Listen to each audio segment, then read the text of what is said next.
Hey everybody, Cream Crazy here, and well, it's Sunday as you all could guess, which means it's time for another rant, the 39th of which to be precise. Well, if I am wrong, correct me on the comments section down there.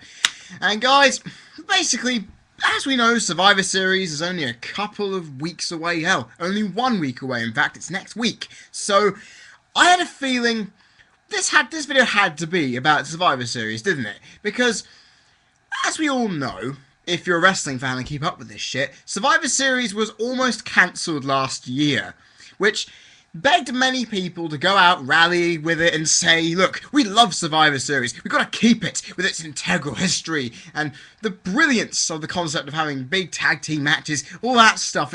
It's an event which some people, including myself, hold as a very special place in our hearts, because obviously Survivor Series 2003, my first ever bought pay-per-view, it always holds significance. But since the middle partway of the 2000s decade, Survivor Series has kind of fallen behind everything else. Even the normal pay-per-view events feel bigger than Survivor Series sometimes, because in the last couple of years they've had shit cards, shit booking, and a lot of stuff which, in my opinion, has made the buy rates go down.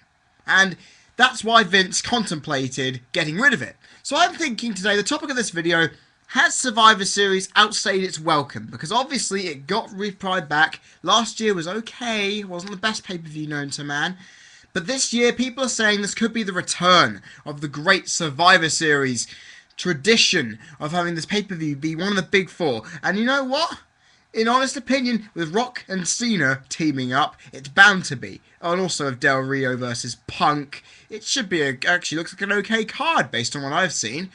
But we're not here to talk about next week's pay-per-view. We're here to talk about the history of Survivor Series, whether it has outstayed its welcome or not. I'm going to first argue that yes, it has outstayed its welcome, by first stating that the Survivor Series tag matches do not mean anything anymore. Because the best thing about the Survivor Series tag matches was that you got a guy was in a feud with another guy. They decided they wanted to beat the crap out of each other using other people. They got people to assist them and help their cause to get one over. Obviously, people get, and one person gets picked, their rivals get picked in the other team. It's obviously how it goes. I mean, the problem is that I remember Survivor Series 2003, Survivor Series 2004, the two that I have. 2002? 2004. 2004 and 3. Two Survivor Series where the leaders of the team went into the back and actually tried to pick out their members. And that was the Team Angle, Team Grow match from 04. Same with the Triple H Team Orton match from that same event. And Team Lesnar at Team Angle versus against each other there. And also Team Austin, Team Bischoff from the year before. They are prime examples of how you've got guys who were willing to build tension by trying to trust each other in a match. And it all built everything around it. But obviously, I think since 2005 and the Raw v SmackDown match, where they were just chosen at random, okay, sure, they qualified in matches, of course. But, you know, when you look from then, these Survivor Series matches were just thrown together with guys who were feuding with each other. And to me, that isn't right, because there's no story in this. Sure, they're trying to build a rivalry between Barrett and Orton right now on SmackDown in this cross-branded Survivor Series tag match, and I'm not really buying it, because Rhodes and Orton have history. Yes, sure, Barrett and Orton have history, but where is the history? We had a few title matches in the late part of last year, around this time. Orton and faced Barrett at this event last year. And I'm thinking, wouldn't it be better to have Cody Rhodes as the leader of his team? Because, okay, I'll look at the team right here, right? You've got Team Orton, which is Orton, Sheamus, Kingston, Ryan, and Sin Cara. We obviously know Ryan's in there because that's where Evan Bourne would have been. I can tell you that for sure. And then Team Barrett, Wade Barrett, Christian, Cody Rhodes, Jack Swagger, Junicio. It's me. Is it just me? Or these guys? Sure, Barrett and Orton are in a rivalry together in a minute. Junicio and Sin Cara are in a rivalry together.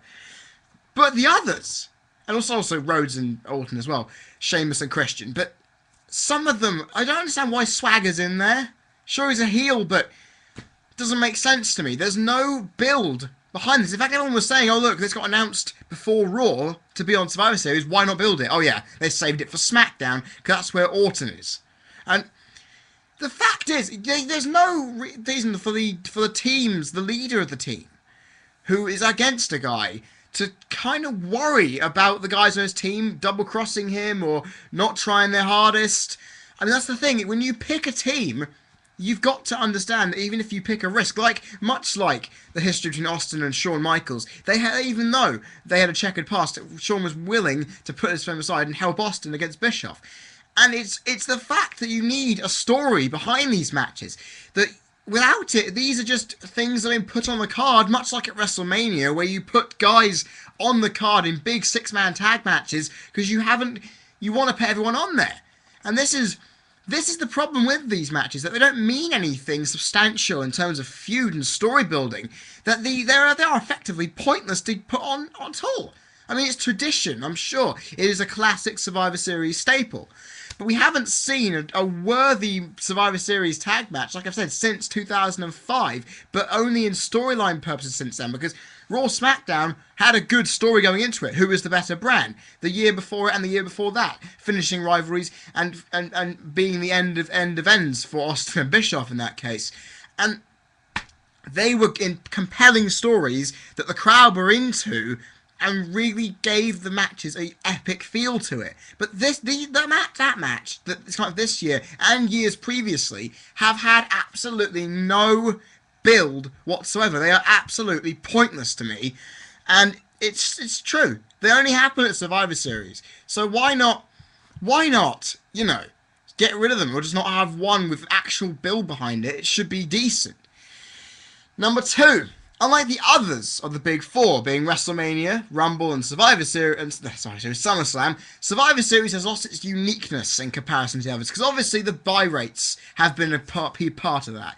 Because we always say, every year, WWE pulls out all the stops for WrestleMania. We know that. SummerSlam, they're doing the exact same. They're trying to make it into the second WrestleMania, which I find pointless. And the Rumble is always going to get good build, because the Rumble match, everybody is always excited for the Rumble match. If you're not, you are not a wrestling fan to me, because the Rumble match is awesome. But then you look at Survivor Series, its niche in the Survivor Series matches, like I said, has become so sterile that people often go, oh, just a match. And there is a way to make it better, because if you look at the uniqueness of Mania, Rumble, SummerSlam, they were all hyped to oblivion. But you see, Survivor Series, I believe, hasn't got good hype in years. And it's just lost that unique feeling that you get, that it is one of the Big Four. I think now, thanks to this year, Money in the Bank has become an event which is now must-see every year. And it's the point where we look at it and go, Survivor Series just doesn't feel like it's got history to it. Because '07 was an okay show. It had some great matches in it, no doubt. '06 was meh at best, but you look at the other ones after it. '08 was a shambles. '09, despite one great main event with Michaels, Triple H and Cena, was a very substandard pay-per-view. Last year's roughly the same. And that's the thing. The anticipation for Survivor Series, not to mention in the building up by WWE itself, is just, the event's just kind of fallen from its perch. Because everyone used to look forward to Survivor Series as an innovative pay-per-view. It was the pay-per-view that born the Elimination Chamber. Had the Team WWF versus the Alliance match, which everyone went ballistic over in 2001. It's had some great matches over the years, including one of the personal favourites of many, Austin versus Hart in '96. And it had great moments in it. It doesn't really show itself as being one of the Big Four, despite the history. And it's one of where you get thinking, sure, it has the history, but will it possibly be good to just ditch it and do something new? Because I know people are going to miss it, but in actuality, based on how WWE build it, then people aren't going to miss it at all. Because it's always the ghost of the pay-per-view calendar. You know it's coming up, but they don't seem to give a crap. Every time I look at the Rumble, Mania, SummerSlam, they always have the big collage of moments that have happened in the event's history, right? They do it every single year. I hardly see that for Survivor Series. They treat it like a normal pay-per-view. That could be Vince McMahon saying, well, look, I want to get rid of it. Let's make it as the least promotional it can be. But then with Rock and Cena teaming up, it's going to add a bit more spice to this one. I'm sure it's going to add a bit more spice to it. And that's what he's trying to do. He's hoping that it can become one of the big four events again by putting on high-profile matches that people are interested in. You know what I mean? And I feel this year is the defining point, because if it isn't, it could actually be quite easy to say, look, they can get rid of it.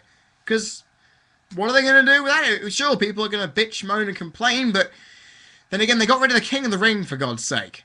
I could have got rid of something else, but I'll tell you now, Survivor Series maybe missed him a long term, and it may be sacrilege as termed by many, but it seems to me it could be a good idea if they aren't going to make it as unique as it once was, as a defining event with a lot of concepts to it. You know what I mean? And finally, number 3, the event has not built a career in a long time, because if you look at Rumble, Mania, SummerSlam, the other members of the Big Four, there are moments where you define a career at that event. To me, there aren't many times I can really point off the top of my head where a guy's career has been built at Survivor Series. Sure, Undertaker debuted in 1990. Was it 1991? 1990 it was, yeah. And in the Survivor Series tag match. Rocky Maivia, who later became The Rock, debuted at Survivor Series 96. But then you kind of think, they started their careers. But nobody who's ever been at a Survivor Series, in my memory, has really made a career. I mean, sure, Randy Orton becoming the last survivor in 03 against all the odds against Shawn Michaels put him over a little bit. People took him a bit seriously after that, didn't they? When he got in the rivalry with Foley, of course. And when you look at it, you look at Survivor Series and you just think, who has made their career from this event? No one. You can't name them off the top of your head. If you can, descript in the comments section, please. Because I can't name anyone. And that's a problem, because Mania, Rumble, SummerSlam, even at Money in the Bank, you can say Punk made his career move there. You can look at other pay-per-view events and say, possibly, say the same. Well, I mean, obviously, the newer ones with no history, you can't really do that at all.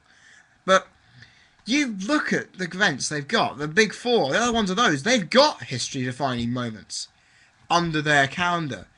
And yet, Survivor Series just hasn't got that rich history of building a star. Sure, 2 of the all-time greats debuted at this event. But apart from that, the gobbledygooker is other thing people go, oh, it's awful. Because one people remember about Survivor Series, it's been a host of some rubbish moments too. Jeff Hardy could have made his career by winning the title at Survivor Series in that title match in 08. Instead of being attacked in a stairwell, leaving Edge to come back, have a 1-month title reign. He could have made his career. Then I wouldn't have to put this point in this argument, because Survivor Series hasn't, I mean, apart from some great moments, there hasn't been anyone to make a career from this event, and that's really quite sad. Knowing an event with such rich tapestry of history, you'd kind of expect it, wouldn't you? You'd kind of expect a pay-per-view event to have a history of building someone. But obviously, they wait till the Rumble for that. You know why? Because it's only 2 fucking months away. They'd wait for the Rumble to build a guy. Much like they did with Del Rio, they made Lesnar lose at Survivor Series in 2002, if you don't remember. It's all about the Rumble leading up to it, really. So, why does Survivor Series care? It's not Thanksgiving, people are eating their turkey. They don't want to care about Survivor Series. That's the point. Rumble is in January. It's the start of the year. It's a new fiscal year in terms of everything, refreshing itself, new storylines, leading forward to going towards the road to WrestleMania. It's got a lot more emphasis. So you'd rather be building up some people for the Rumble going up to Mania rather than building them at Survivor Series, which is a shame. But I can see WWE's point there. They really are looking at that way, in my opinion. Good old water. And finally, though, the one thing I will say, we're going to go into the no point in the argument, because obviously, some people will say Survivor Series has to stay. And I thought, you know what? 3 reasons why there is this case. Number 1, as one of the Big Four, it has a place as an essential part of the calendar. Because, like I said, I go on about events with history, events with so much lineage to them that you've got to keep them on the card. That's why I've got pissed off over the years of seeing pay-per-views over 10 years of history taken away for these gimmick concepts. Survivor Series was a gimmick concept, much like the Rumble was. But you see, it stayed. It has stayed through thick and thin because every year it's one of the big four. People go, okay, one of the big four, even if I'm a bit off wrestling, I can still watch it because it is, of course, an event you always look forward to. And I know some people do. Because as it is a part of the big four, you're able to basically give it all you can. And sure, there may be some problems with promoting it and all that, but it's part of the calendar since 1987. It's their second longest running pay-per-view, if you don't know. And it's the fact that it is part of that. It has had a long history. People often think it has to be part of the calendar because WWE would not be the same without it. It's kind of like if WCW cancelled Starrcade, it wouldn't feel the same, would it? And actually, even if TNA got rid of either Bound for Glory or that wouldn't feel the same either, or even Slammiversary. The same thing matters. It's a big event that people would notice the gap, and it's all good.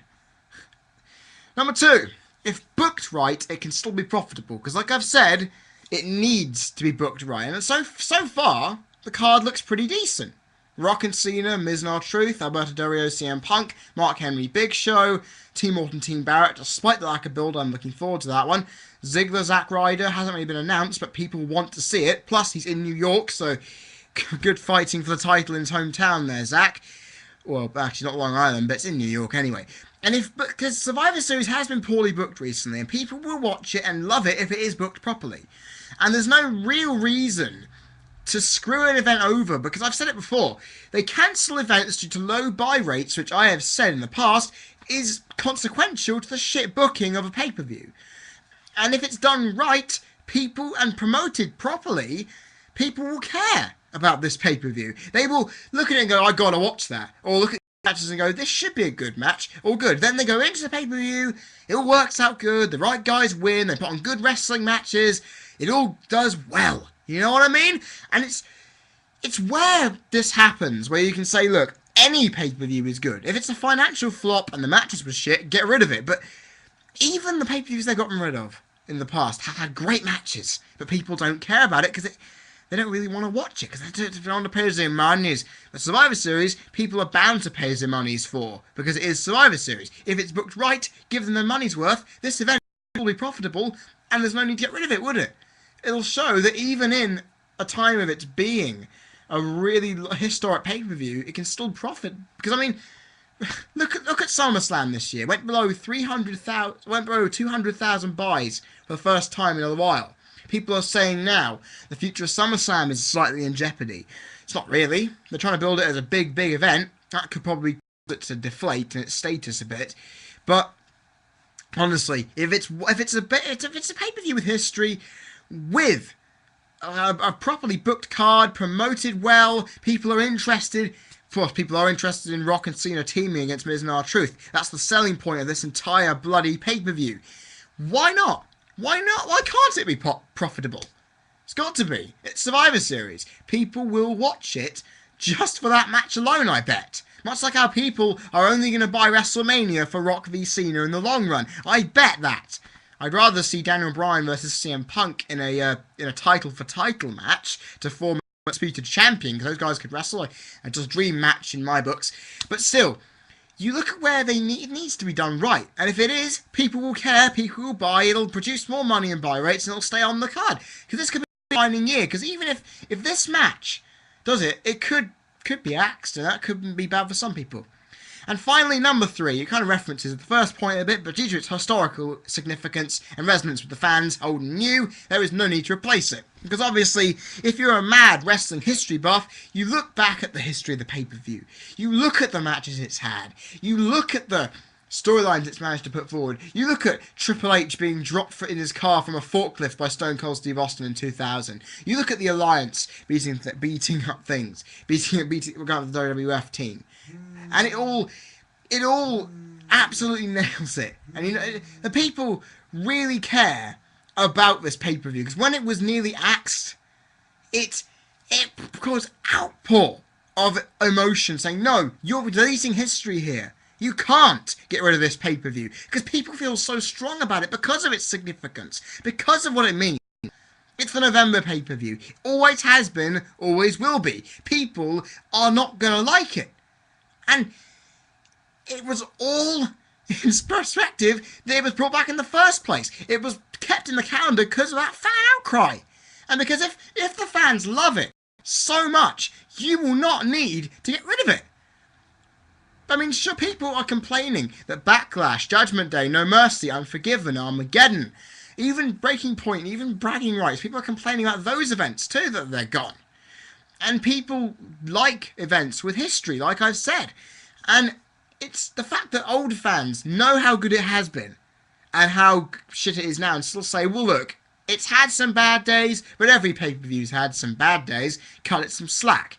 And then new fans will look back at the old stuff and go, I want this type of tradition to continue. I want to see what the new generation can build into this pay-per-view so people want it to stay. And that's the one argument of Vince, that he believes that Survivor Series is out of touch. But I actually have an idea of how to rectify that. Because Survivor Series tag matches are all well and good. But I figured a way of making the event more ridiculous. You can either do one of two things. One, you have a championship scramble match. Just because they're fun, they're unpredictable, and they made Unforgiven, the last Unforgiven pay-per-view, something worth watching. And that, in honest opinion, don't know why it got gotten rid of, because those matches were great. And it's something that can be done to put a title on the line, but also a 6-man elimination pinfall battle royal. There was one at, what was it, Hell in a Cell, it was Night of Champions, or something about like 2 years ago. And it's the good thing that these matches we need to bring some unpredictability back. That's what Survivor Series tag matches do. But when you put people with a title in the picture, though, it'll get people's interest thinking this guy could win, this could win, could have a massive upset here. And it's Survivor Series, it's survival. And if you come out surviving, you get the championship. One last person standing, you get the fucking thing. That's how it should be. That's how I do it on my wrestling game. That's what my Survivor Series matches are. They are 6-man battle royals with the title on the line to emphasise the survival aspect. And you know what? Could be a good idea for the future, Vince. Listen and learn from a guy who knows how to make things properly, because I don't think you do. I keep saying it, Vince, but if you think Survivor Series should be gotten rid of, some people think you're nuts. Some people think you're right to believe that Survivor Series has outstayed its welcome. My opinion, though, after putting both argument and points in, there are points to say that it should be scrapped. And in personal opinion, if the downward trend of shit Survivor Series events continues, where it's not promoted properly, it's not booked well, people aren't responding to it, then Vince has all legitimate reason to get rid of it. But in my perspective, he shouldn't. Because all he needs to do is change the premise of a Survivor Series match. Like I've said, put some title matches in 6-man battle royals or championship scrambles to emphasise surviving and being the last one standing kind of thing. Put different emphasis, because the Survivor Series matches used to be the #1 focal and selling point of this pay-per-view. You need to build that up to make the event unique, saying, yeah, one guy's going to walk out winner, the rest are going to just be left bowing to the guy's feet because of how well they've done. It's survival. The opening promo to 2003's pay-per-view, survive. What are you willing to do to survive? That built up so much energy because it fit the pay-per-view's briefing to a T. And that's what Vince has to do. Make the pay-per-view about survival. And if he does that, people will go, yeah, this is all good. I'm going straight for it. And that's what they should do. Just tweak the concept a little bit. And the pay-per-view will become better for it. And will definitely stay for years to come. So, summing up, it has outstayed its welcome. But it can stay if changes are made. And I hope that is possible. And guys, that is the end of my rant for this week. I hope you've all enjoyed, and I have enjoyed, because it took me ages to think up those points. What do you guys think? Put your comments section down there if you want to engage in the debate. And if you haven't subscribed to me already, click the button up there. Do not forget to do that if you haven't. And I'm still accepting Q&A questions, guys, so if you want to message me, comment on my page, or If you know where it is, it's underneath the video page on my channel link up there, the Q&A moderator itself. Give me those questions, guys. You've only got, what, 2 weeks to do it? And I'm looking forward. I've got a few great ones here. Let's see how you guys can really spice it up by adding some more. Guys, it's been a great Remembrance Sunday, and, well, it's the 13th of November. Just before I go, I want to send out a message saying, of course, it's 6 years since Eddie Guerrero died on this day, and, well, Eddie, we missed you, man, and hope you're doing well up there. Guys, I'm Green Crazy. You've been people watching. I will see you next week for my Survivor Series predictions. I might come in with an In the News video, depending on if there's any good news about. And, well, I'll see you guys then. Hope you have a fantastic week and all goes well. Cheers.